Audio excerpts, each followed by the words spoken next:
Moi, je crois que c'est le problème actuellement.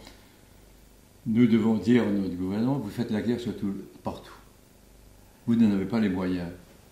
Aujourd'hui, quand vous lisez ce qui se passe en Libye... Oui. Ah, ouais, j'ai envie de vous demander à tous les deux, vous avez une vision, c'est lié tout ça, forcément. Hein? C'est évident. Je veux dire, la Libye et ce qui se passe en Côte d'Ivoire, c'est lié tout ça. C'est lié. Regardez comment les choses se mettent en place aujourd'hui. Il y a quelques années, ou quelques mois, quelques années, on a rejoint le commandement intégré de l'OTAN. Pendant quelques heures, même quelques heures, le ministre des Affaires étrangères a dit il n'est pas question d'appeler l'OTAN parce que ça effraie les populations. En 48 heures de temps, tout a changé, on a appelé l'OTAN. En Libye, on l'a appelé ici aussi. Bon, alors, personne n'a d'illusion. Ce qui se met en place aujourd'hui, c'est un système qui va de l'Afghanistan à la Côte d'Ivoire pour enlever ceux qui sont des empêcheurs de tourner en rond et puis les remplacer par d'autres plus dociles. Et c'est ce qui va se passer. Qu'est-ce qu'on fiche en Libye, d'après vous? Pareil, et vous avez, quand vous pensez qu'en Libye, tout est parti du voyage d'un certain Bernard-Henri Lévy. Oui.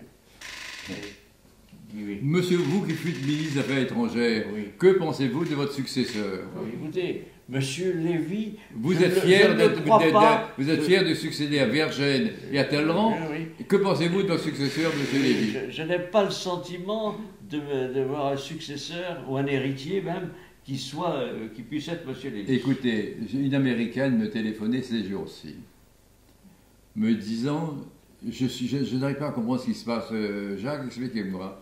Je lui dis, mais qu'est-ce qui se passe?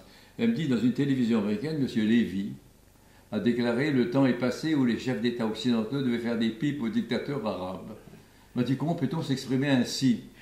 Je lui dis, mais il faut te dire compte que c'est une bande de voyous. Et en plus, des voyous aveugles. Alors, qui dirige ce comité des opposants à Benghazi? C'est le ministre de la Justice qui présidait à la torture des infirmières bulgares. Bon, enfin...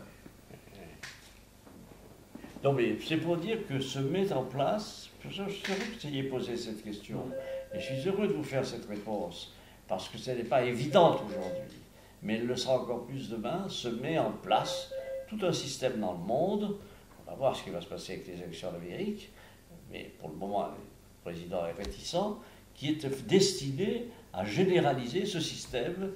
Regardez, aujourd'hui, qu'est-ce qui se passe? Les Français veulent parler aux Arabes. Mais on va choisir les Arabes, les musulmans modérés, les islamistes modérés. Mais on va faire le tri, nous. C'est les nouvelles déclarations, je précise ce que vous venez de dire. C'est une nouvelle catégorie maintenant de gens, bien sûr, avec lesquels on va pouvoir parler. Ils sont des gens bien, et les autres, on va les éliminer. Voilà. Et puis, il faut c'est nous qui les choisissons, c'est même pas eux qui se décident. Et puis, il faut dire aussi que nous avons une classe dirigeante qui nous humilie profondément. Quand vous pensez qu'au moment où un jeune Tunisien se fait immoler par le feu, un jeune diplômé, parce qu'il ne pouvait pas gagner sa vie, ni celle de ses parents, qui vendait des légumes dans la rue, se fait immoler. À ce moment-là, la ministre des Affaires étrangères de France était en train de faire une petite opération immobilière, disons-le, de merde, pour gagner 100 000 ou 300 000 euros. Et elle ferme les yeux. Elle promet au chef de l'État qui va être renversé de lui envoyer des policiers français. C'est invraisemblable. Prenez la même ministre des Affaires étrangères dit que la justice mexicaine rend des décisions iniques.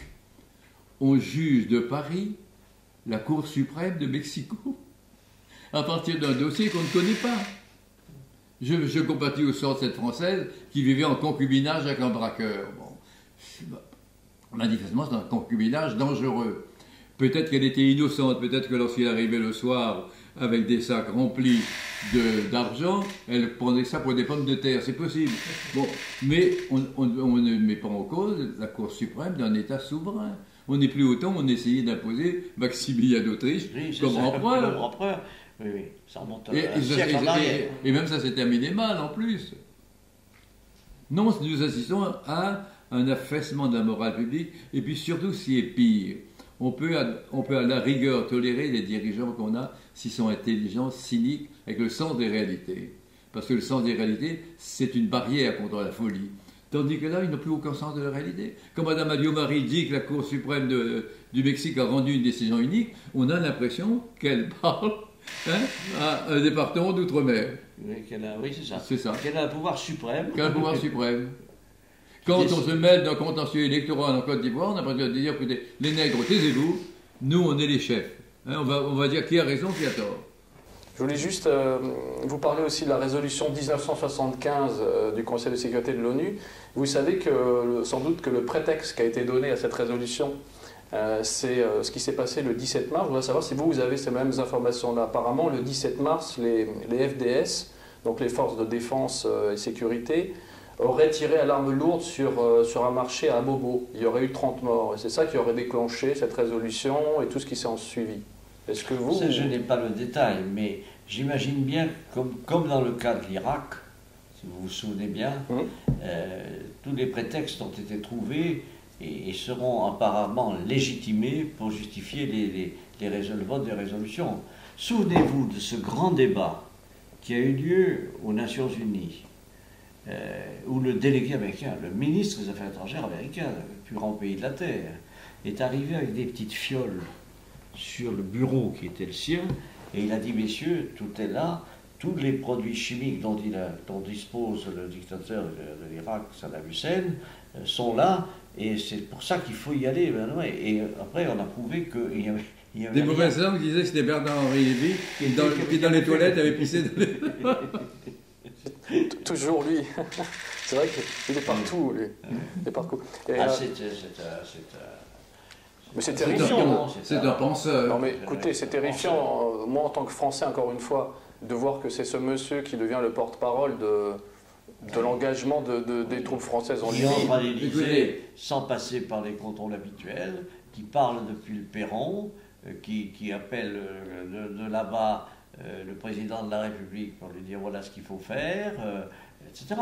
Donc on est vraiment dans un État qui n'est plus l'État souverain que l'on connaissait. Vous imaginez le général de Gaulle, je ne vais pas parler des autres, mais le général de Gaulle dans cette situation, avec va en guerre, qui là-bas l'appelle, en Indochine ou ailleurs, en général il faut venir. C'est un côté stupide. Stupide. Il n'y a plus d'État, c'est un état de choses. Petites choses.